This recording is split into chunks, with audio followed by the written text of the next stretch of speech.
Good morning बच्चों, मैं सत्येंद्र कुमार गुप्ता आज आपका इस वीडियो लेक्चर में स्वागत करता हूं। और आज हम लोग जो है क्लास 10 का एसिड बेस एंड साल्ट का चैप्टर जो है उसको पढ़ने वाले हैं। ठीक है, जो आपके 10 के एग्ज़ाम के लिए जो है बहुत इम्पोर्टेंट है। ठीक है, ये हमारा चैनल है let's learn physics bye SK. Gupta. ठीक है, आप इसे सब्सक्राइब करें और ये वीडियो अच्छा लगेगा तो आप इसे लाइक और शेयर अवश्य करें। ठीक है, चलिए हम लोग क्लास की शुरुआत करते हैं। तो यहाँ पे आप देख सकते हैं कि एसिड बेस एंड साल्ट के बारे में पढ़ना है। तो फर्स्ट हम लोग एसिड से स्टार्ट करते हैं। तो एसिड होता क्या है? तो कोई भी सब्सटेंस हो, यदि वो आपको सावर लग रहा हो, टेस्ट में कैसा है, सावर है, तो आपको ये ज्ञात होगा कि उसमें एसिड होने के कारण, ठीक है, वो आपको सावर लग रहा है। ठीक है, तो एसिड मैंने टेस्ट में सावर होता है, और जब भी इसको एसिड को आप वाटर में डिसॉल्व करेंगे ना, तो आपको हाइड्रोजन आयन मिलेगा। ठीक है, तो एसिड है क्या? Acid is a substance when it dissolve in water then it give us hydrogen ions. ठीक है, ये हाइड्रोजन आयंस देगा, और ये टेस्ट में कैसा होगा? तो सावर होगा। ठीक है, और इसकी एक खासियत है कि ये ब्लू लिटमस पेपर को रेड में कन्वर्ट कर देता है। ठीक है, ब्लू लिटमस पेपर को, ये देखिए यहाँ पे, change the blue litmus to red, ये रेड में कन्वर्ट कर देता है। ठीक है, तो ऐसा जो भी करता हो उसको हम लोग एसिड बोलेंगे। ठीक है, जो टेस्ट में सावर हो उसको हम लोग एसिड बोलेंगे, जो वाटर में डिसॉल्व होकर के हाइड्रोजन आयन देता हो उसको हम लोग एसिड बोलेंगे। ठीक है, अब एसिड का देखिए यहाँ पर एग्जाम्पल है हाइड्रोक्लोरिक एसिड यानी HCl। ये देखिए HCl क्या होता है? एसिड होता है। सल्फ्यूरिक एसिड, ये आप, ठीक है, केमिकल लैब में आप जाएंगे, केमिस्ट्री के लैब में, तो वो वहाँ पर आपको ये इजीली मिल जाएगा। ठीक है, या फिर आप कोई ऐसा स्टोर में जाए जहाँ पर केमिस्ट्री का ये केमिकल मिलता हो, तो वहाँ पर भी ये आपको इजीली मिल जाएगा दुकान में। ठीक है, भले आप इससे परिचित ना हो, लेकिन ये सब्सटेंस ही होता है जो दुकान में अवेलेबल होता है। ठीक है, चलिए आगे आते हैं। तो सल्फ्यूरिक एसिड H2SO4, ठीक है, नाइट्रिक एसिड, ठीक है, HNO3, देखिए फार्मूला भी याद करते चले जाइएगा। ठीक है, अब क्या है? Acetic acid CH3COOH। ठीक है, अब यहाँ से एक भी और बात को नोट कर ले कि जो एसिटिक एसिड है ये सबसे वीक एसिड होता है, और सबसे स्ट्रांग एसिड होता है ये HCl। ठीक है, तो और भी हम लोग इसके बारे में डिस्कस करेंगे, अभी देखेंगे। ठीक है, तो एसिड क्या होता है और उसके एग्जाम्पल क्या है वो आपको पता चल गया। ठीक है, अब देखिए सम नेचुरली अकरिंग एसिड। अब देखिए जिसको आप रियल लाइफ में, मतलब इधर में वो भी रियल ही लाइफ है, लेकिन ये ज़्यादातर मतलब कि आपके डेली लाइफ में यूज़ नहीं होता है, डेली लाइफ में आपको नहीं मिलता। लेकिन ये देखिए ये क्या, केमिकल लैब में वगैरह में मिलेगा, और ये आर्टिफिशियल होता है। ठीक है, और ये देखिए सब नेचुरली अकरिंग एसिड, नेचुरली आपको नेचर में जो एसिड मिलता है, ठीक है, वो उसके बारे में हम लोग पढ़ेंगे। देखिए विगेनर, ठीक है, तो इसमें एसिडिक एसिड पाया जाता है। ठीक है, इस सब्सटेंस में विगेनर एक सब्सटेंस है जिसमें आपको एसिडिक एसिड मिलेगा। ठीक है, ऑरेंज, ऑरेंज से आपको अच्छी तरह से इसको जान रहे हैं, ऑरेंज, संतरा, तो संतरे में क्या है? सिट्रिक एसिड पाया जाता है। ठीक है, इसको याद भी करना है। ठीक है, उसके बाद लेमन, लेमन में भी आपका सिट्रिक एसिड होता है। क्वेश्चन आता है, ठीक है, कि लेमन में कौन सा एसिड होता है? तो सिट्रिक एसिड। ठीक है, फिर है टेमरिंड। ठीक है, तो टेमरिंड जो है इसमें क्या होता है? Tartaric acid. कौन सा एसिड? Tartaric acid. ठीक है, उसके बाद है टमेटो, टमेटो यानी टमाटर, टमाटर में क्या होता है? ऑक्सैलिक एसिड होता है। ठीक है, उसके बाद है सावर मिल्क या कर्ड। देखिए दही, दही में कौन सा एसिड होता है? तो लैक्टिक एसिड होता है। ठीक है, तो ये आप याद रखें। उसके बाद है एंट, एंट मीन्स चींटी, ठीक है, और नेटल स्टिंग। तो एंट एंड नेटल स्टिंग में क्या होता है कि मेथेनॉइक एसिड होता है। आप यहां से इसको याद रखें। तो ये आपको नेचुरली मिलेगा, ये सब जितना भी है ये सब हमको मिलता है। आप देखते हैं डेली लाइफ में, इसको आप देख सकते हैं। ठीक है, और इसमें कौन कौन सा एसिड होता है उसके बारे में भी हम लोग देख लिए हैं। ठीक है, चलिए, तो क्वेश्चन भी आता है तो आप उस क्वेश्चन को आप बढ़िया से सॉल्व कर सकते हैं। ठीक है, अब देखिए एसिड बेस इंडिकेटर्स। ठीक है, अब इंडिकेटर्स क्या होता है इसके बारे में हम लोग अभी चर्चा करेंगे, ठीक है। एसिड बेस इंडिकेटर यानी आपके पास मान ले दो सब्सटेंस, एक ये है और एक ये है, ठीक है। ये मान ले ए कोई सब्सटेंस है और ये आपका बी कोई सब्सटेंस है, ठीक है। ये बी कोई सब्सटेंस है, ठीक है।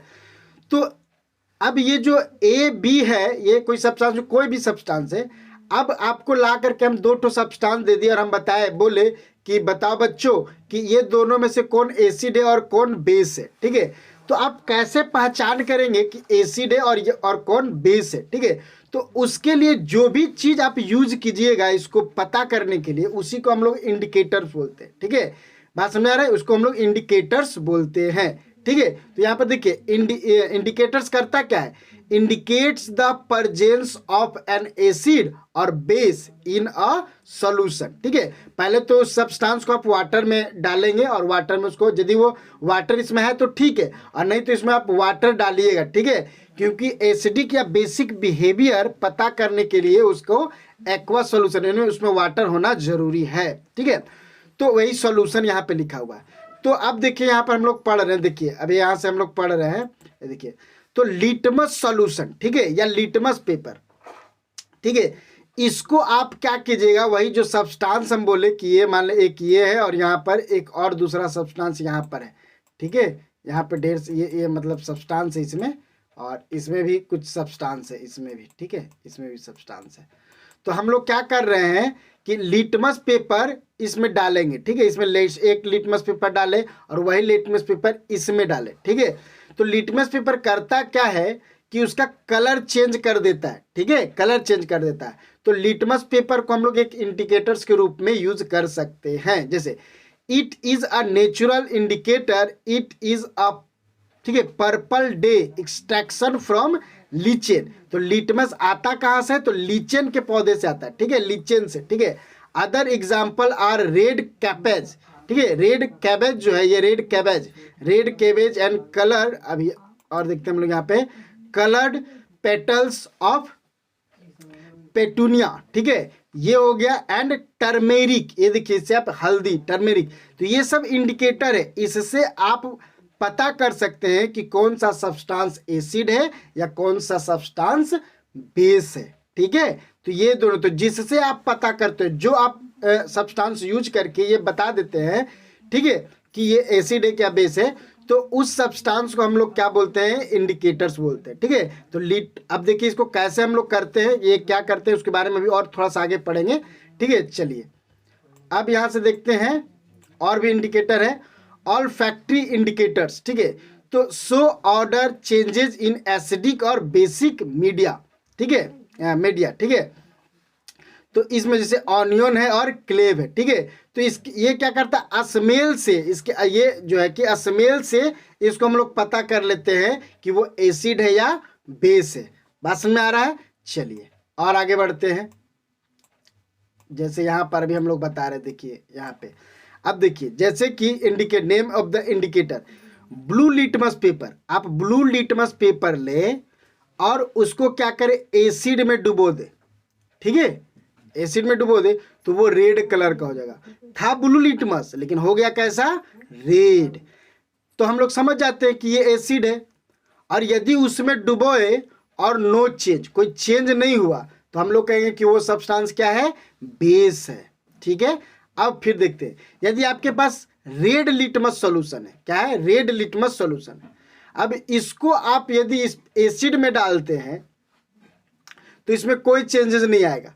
यदि वो सब्सटेंस एसिड होगा तो कोई भी चेंजेस नहीं आएगा, और यदि वो सब्सटेंस बेस होगा तो ये रेड लिटमस क्या हो जाएगा, ब्लू हो जाएगा, ठीक है। तो यहाँ से क्लियरली आप जान सकते हैं कि ब्लू लिटमस पेपर को एसिड रेड में कन्वर्ट कर देता है, वेयर एज रेड लिटमस को वो बेस जो है ब्लू में कन्वर्ट कर देता है। और इससे हमको पता चल जाता है कि कौन सा बेस है और कौन सा एसिड है। अब देखिए उसी तरह से टर्मेरिक है, टर्मेरिक में यदि एसिड आप डालते हैं तो इसमें नो चेंज होगा, लेकिन यही टर्मेरिक को यदि आप बेस में डालते हैं तो ये क्या हो जाता है, रेड हो जाता है। तो हम पता कर लेते हैं, यदि रेड हो गया तो हम लोग पता करेंगे कि ये सब्सटेंस मेरा क्या है, बेस है, ठीक है। उसी तरह से मेथाइल ऑरेंज हो गया। मेथाइल ऑरेंज क्या करता है कि यदि ये एसिड से रिएक्ट करता है मतलब मिलता है तो रेड हो जाता है, और ये मिथाइल ऑरेंज यदि इससे मिला बेस से मिला तो ये येलो हो जाएगा। ठीक है, उसके बाद है फेनोप्थिलीन। ठीक है, तो ये कलरलेस होता है, और यदि इसको हम लोग एसिड में ये रखते हैं, ठीक है, इसमें एसिड डालते हैं तो ये नो चेंज, कोई इफेक्ट नहीं पड़ेगा। और इसको यदि हम लोग इसमें बेस में डालेंगे तो ये पिंक हो जाएगा, पिंक कलर में ये चेंज हो जाएगा। ठीक है, तो उम्मीद है कि आप इंडिकेटर्स के बारे में समझ चुके होंगे और किस पे क्या इफेक्ट पड़ता है, इस इंडिकेटर पर एसिड का क्या इफेक्ट पड़ता है और बेस का क्या इफेक्ट पड़ता है, उसको आपको याद कर लेना है। ये पूरा का पूरा आपको रिमेंबर कर लेना है, पूरा कंठस्थ कर लेना है। ठीक है, इससे क्वेश्चन आते हैं एग्जाम में। ठीक है, चलिए आगे बढ़ते हैं। अब है डाइल्यूट एसिड। डाइल्यूट एसिड क्या होता है?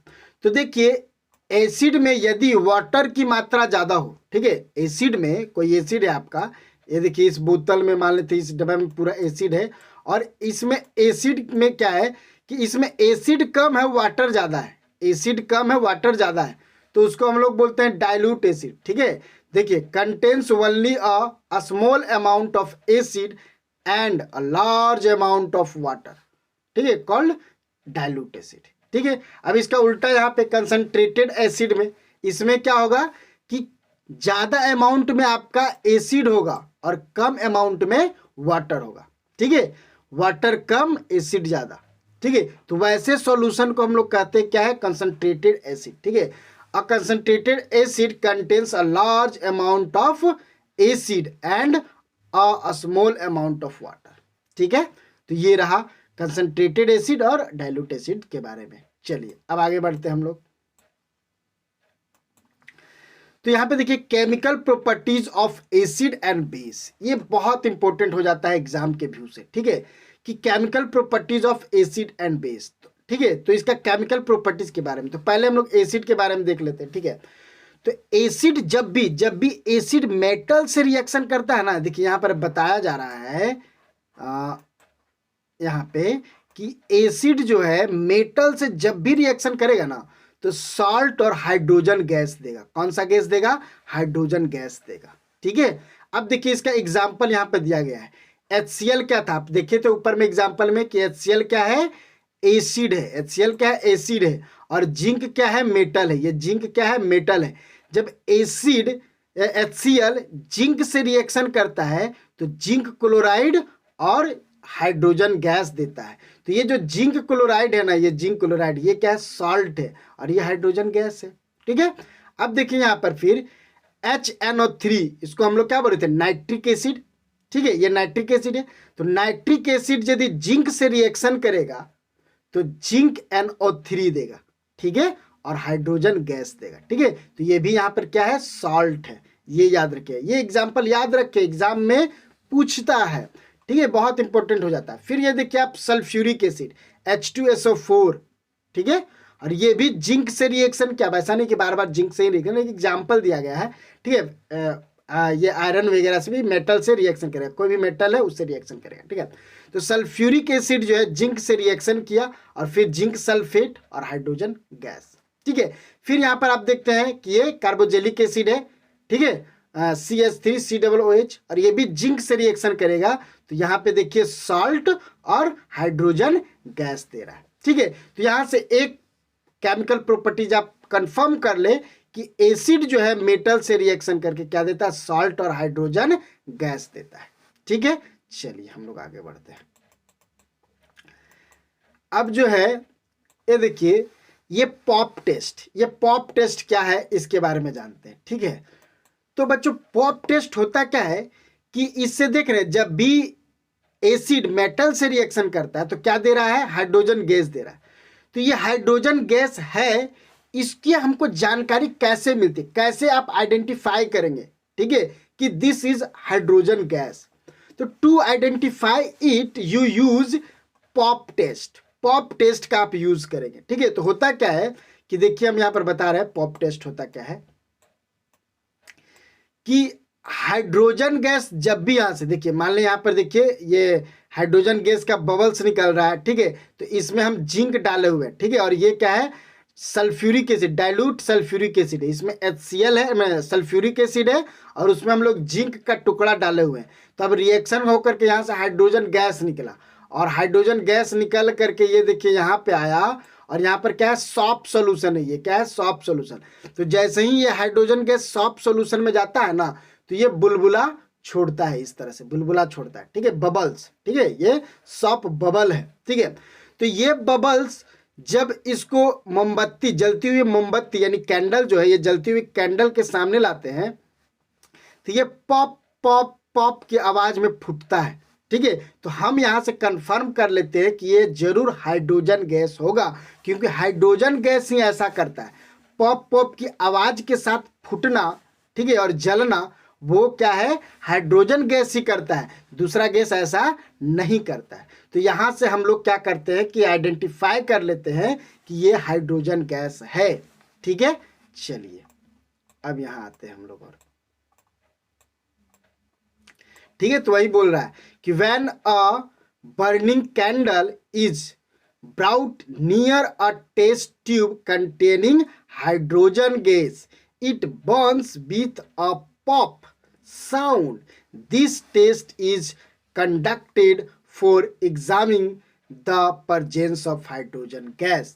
ठीक है, तो ये जो हम लोग जो भी प्रोसेस यहाँ पर किए, जो टेस्ट किए, वो क्यों किए, ये आइडेंटिफाई करने के लिए कि ये हाइड्रोजन गैस है, ठीक है। चलिए अब यहाँ से अब हम लोग और ये करते हैं कि बेस के बारे में देखते हैं, बेस का केमिकल प्रॉपर्टी, ठीक है। तो बेस भी मेटल से रिएक्शन करके, यहां देखिए बेस भी मेटल से रिएक्शन करके, ठीक है, यहां से जो बेस है वो मेटल से रिएक्शन करके सॉल्ट और हाइड्रोजन गैस देता है।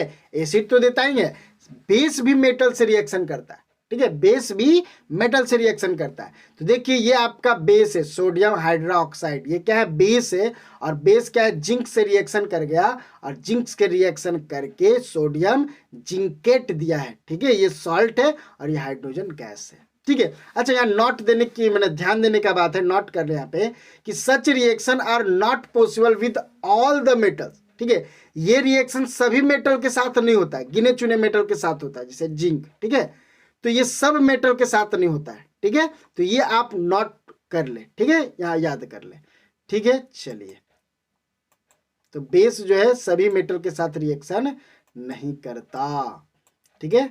चलिए और आगे आते हैं हम लोग,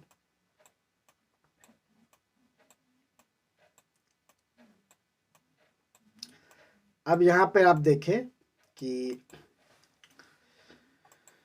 अब यहाँ पे आप देख सकते हैं कि action of acid with metal carbonate and metal bicarbonate, ठीक है। तो जो एसिड है वो metal carbonate and metal bicarbonate उससे भी रिएक्शन करता है, ठीक है। तो मेटल कार्बोनेट जो है एसिड से रिएक्शन करके सॉल्ट और कार्बन डाइऑक्साइड गैस और वाटर देता है, ठीक है। तो यदि आपको कार्बन डाइऑक्साइड चाहिए तो आप क्या करेंगे, मेटल कार्बोनेट को एसिड से रिएक्शन करवा दे तो आपको कार्बन डाइऑक्साइड मिल जाएगा, ठीक है। बात समझ में आ रहा है। तो ये है, तो एसिड जो है मेटल कार्बोनेट से रिएक्शन करके सॉल्ट, कार्बन डाइऑक्साइड और वाटर देता है। एग्जाम्पल में आप देख ले कि सोडियम कार्बोनेट, ठीक है, यहाँ पर आप देख सकते हैं कि ये क्या है मेरा, ये है मेरा सोडियम कार्बोनेट, ठीक है। तो ये जो सोडियम कार्बोनेट है वो HCl से, देखिए HCl से रिएक्शन किया और रिएक्शन करके सोडियम क्लोराइड और वाटर और फिर प्लस में क्या दे रहा है, कार्बन डाइऑक्साइड गैस दे रहा है, ठीक है। बात समझ में आ रहा है। तो ये आपका कार्बोनेट है, सोडियम कार्बोनेट, ठीक है। चलिए आगे देखते हैं। तो मेटल बाइकार्बोनेट, अब देखिए दूसरा यहाँ था कि बाइकार्बोनेट के बारे में, तो मेटल बाइकार्बोनेट एसिड से रिएक्शन करता है तो भी ये सॉल्ट और कार्बन डाइऑक्साइड गैस और वाटर ही देता है, ठीक है, वाटर ही देगा, ठीक है। तो चलिए आगे बढ़ते हम लोग। फिर देखिए ये हो गया सोडियम बाइकार्बोनेट, क्या हो गया, सोडियम बाइकार्बोनेट, और ये HCl से रिएक्शन करता है और रिएक्शन करने के बाद NaCl, sodium chloride, carbon dioxide gas और फिर वाटर देता है, ठीक है। बात समझाया। तो इसके आप कंठस्थ कर ले, पूरा का पूरा ये याद कर ले, रिमेंबर कर ले कि when acid react with carbonate, metal carbonate and metal bicarbonate, then it give us salt, carbon dioxide and water. Okay, now अब देखिए, तो आपको जो ये कार्बन डाइऑक्साइड मिला है, आप कैसे कह सकते हैं कि this is carbon dioxide gas?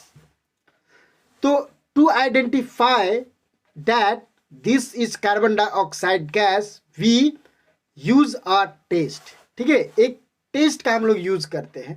ठीक है, वो है लाइम वाटर टेस्ट। वो क्या है? Lime water test. इसमें होता क्या है बच्चों? अब देखिए, आगे बढ़ते हैं हम लोग। तो on passing the CO2 gas evolve through lime water. देखिए, लाइम वाटर, तो लाइम वाटर से यदि आप CO2 गैस पास करवाइएगा ना, तो लाइम वाटर जो है ये पूरा क्लाउडी हो जाता है, पूरा मिल्की वाइट हो जाता है। ठीक है, हिंदी में इसको बोलते हैं दूधिया कलर का हो जाता है, और हमको पता चल जाता है कि वो क्या है, कि कार्बन डाइऑक्साइड गैस है। ठीक है, देखिए यहाँ पे ये लाइम वाटर है, कैल्शियम हाइड्रोक्साइड। ठीक है, ये लाइम वाटर है, इसको कार्बन डाइऑक्साइड इससे यदि हम लोग पास करवाते हैं, ये लाइम वाटर है और इससे यदि पास करवाते हैं तो बनता क्या है? कैल्शियम कार्बोनेट बन जाता है, और वो व्हाइट प्रेसिपिटेट रहता है। वो क्या है? व्हाइट प्रेसिपिटेट रहता है।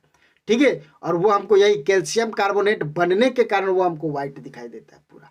ठीक है, तो चलिए देखते हैं। यहाँ पे ऊपर में एक फिगर था, उसी में इसको हम लोग समझने की कोशिश करते हैं। देखिए, यहाँ से कार्बन डाइऑक्साइड गैस निकला और निकल करके कहाँ चला गया? ये आपका लाइम वाटर था, लाइम वाटर में इन कर गया, जिसके कारण इसका कलर देखिए दूधिया हो गया, पूरा व्हाइट हो गया। ठीक है, क्लाउडी हो गया। ठीक है, तो कार्बन डाइऑक्साइड गैस को कैसे आप आइडेंटिफाई कर सकते हैं? तो यदि वो कार्बन डाइऑक्साइड गैस होगा तो उसको हम लोग यदि पास करवाते हैं किससे? लाइम वाटर से, तो लाइम वाटर का कलर कैसा हो जाता है? पूरा मिल्की वाइट हो जाता है, व्हाइट प्रेसिपिटेट बनाता है। ठीक है, और वो क्लाउडी हो जाता है। ठीक है, अब ये भी क्वेश्चन पूछता है कि क्यों वो मिल्की वाइट क्यों हो गया? वो जो है कि ये क्लाउडी क्यों हो गया? तो क्योंकि ये कार्बन डाइऑक्साइड रिएक्ट कर गया है किससे? लाइम वाटर से, और लाइम वाटर से रिएक्ट करके क्या बनाया है? कैल्शियम कार्बोनेट बनाया है और वाटर देता है। तो यही कैल्शियम कार्बोनेट जो है कि व्हाइट पूरा दिखता है। ठीक है, चलिए आगे बढ़ते हैं। अब यदि ऑन पासिंग एक्सेस CO2, और एक्सेस CO2 यदि आप लाइम वाटर में देते हैं तो the following reaction take place. तो अब क्या होगा? ये कैल्शियम कार्बोनेट है, फिर क्या है कि कार्बन डाइऑक्साइड से रिएक्शन कर गया। ठीक है, ये पूरा का पूरा ये जो है, तो ये फिर कार्बन डाइऑक्साइड से रिएक्शन कर गया, और क्या है कि कैल्शियम बाइकार्बोनेट बनाता है। ठीक है, जो सोलुबल इन वाटर, जो वाटर में सोलुबल होता है, वाटर में घुल जाता है। ठीक है, सोलुबल होता है, तो ये आप इसे याद रखें। चलिए, अब हम लोग एक रिएक्शन के बारे में यहाँ देखते हैं, न्यूट्रलाइजेशन रिएक्शन। तो न्यूट्रलाइजेशन रिएक्शन होता है क्या है कि व्हेन एसिड एंड बेस, देखिए दोनों acid and base react to each other and form salt and water. ठीक है, तो उस रिएक्शन को ही हम लोग बोलते हैं न्यूट्रलाइजेशन रिएक्शन। ठीक है, क्योंकि ये सॉल्ट बना रहा है, बेस और एसिड मिल करके क्या बना दे रहा है? सॉल्ट बना दे रहा है। इसी रिएक्शन को हम लोग बोलते हैं न्यूट्रलाइजेशन रिएक्शन। ठीक है, बात समझ में आ रहा है? चलिए, क्योंकि अब देखिए यहाँ पे सोडियम हाइड्रोक्साइड था, ये मेरा बेस है और ये मेरा HCl है। ये दोनों रिएक्ट किया और रिएक्ट करके क्या है? NaCl बनाया। NaCl क्या है? मेरा सॉल्ट है। ठीक है, और वाटर देता है। तो इसी को हम लोग क्या बोलते हैं? Neutralisation reaction. और ये एग्जाम्पल के फॉर्म में आप इसको याद रखेंगे। ठीक है, चलिए, तो neutralisation reaction take place when the effect of a base is nullified by an acid and vice versa to give salt and water।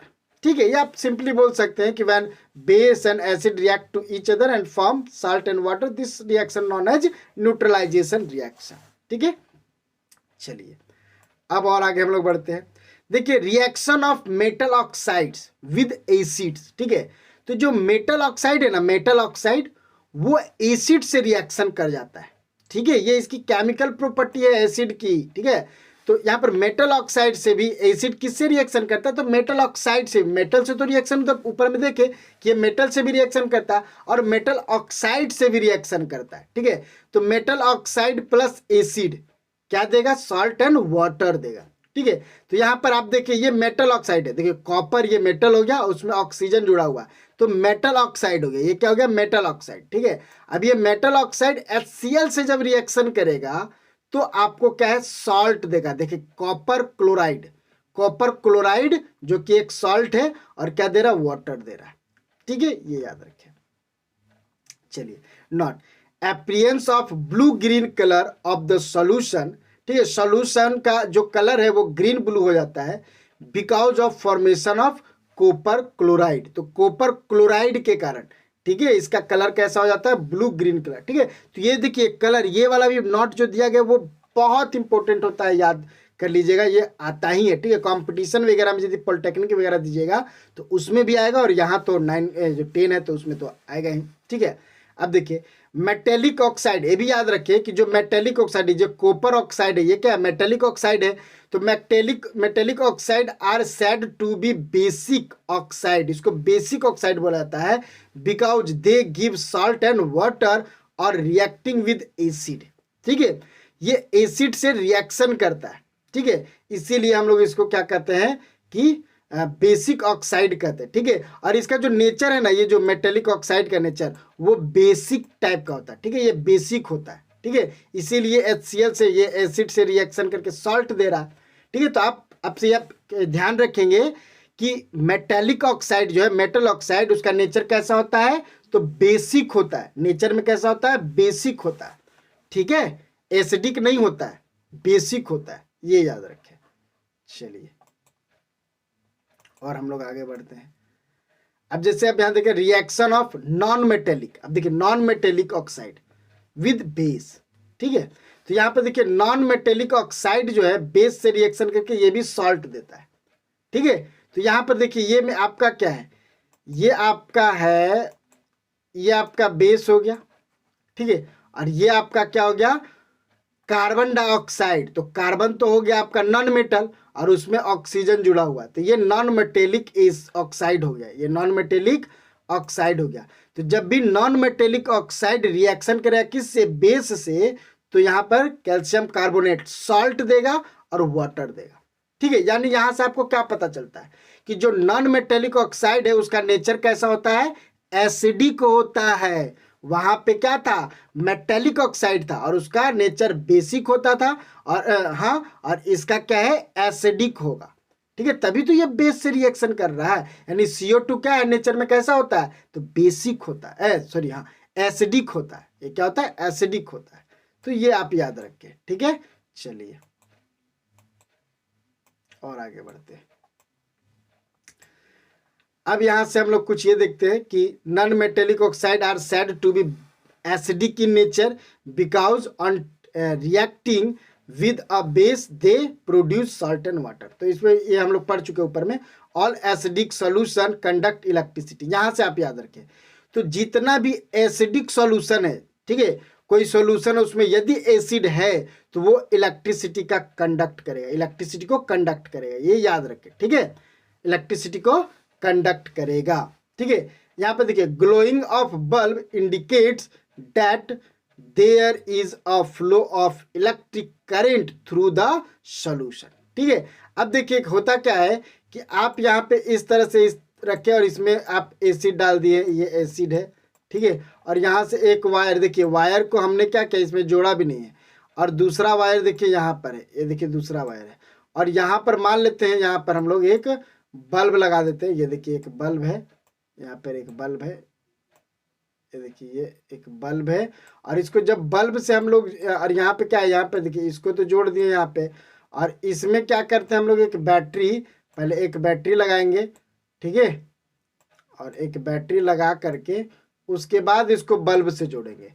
तो अब क्या होगा देखिए कि यहाँ पर सिर्फ वाटर का सॉल्यूशन, इसमें जब पहले इसमें एसिड नहीं था तो ये बल्ब नहीं जलता है, लेकिन जब इसमें हम लोग एसिड यानी टमाटर, ये क्या बोलते हैं नींबू वगैरह या लेमन वगैरह निचोड़ करके इसमें डालते हैं तो ये बल्ब जलने लगता है। तो इसका मतलब क्या है कि एसिड क्या है इलेक्ट्रिसिटी का कंडक्टर है, ठीक है, आप याद रखें कि इलेक्ट्रिसिटी का ये कंडक्टर होता है, ठीक है, तो ये याद रखें। चलिए अब हम लोग और आगे बढ़ते हैं। तो बेस एसिड और base in a water solution. ठीक है, तो आज हम लोग यहीं तक रहने देते हैं क्योंकि वीडियो लंबा हो जाएगा। ठीक है, तो आज हम लोग यहीं तक रहेंगे, उसके बाद हम लोग आगे पढ़ेंगे। ठीक है, नेक्स्ट वीडियो में। ठीक है, तो यहाँ तक के लिए धन्यवाद, थैंक यू।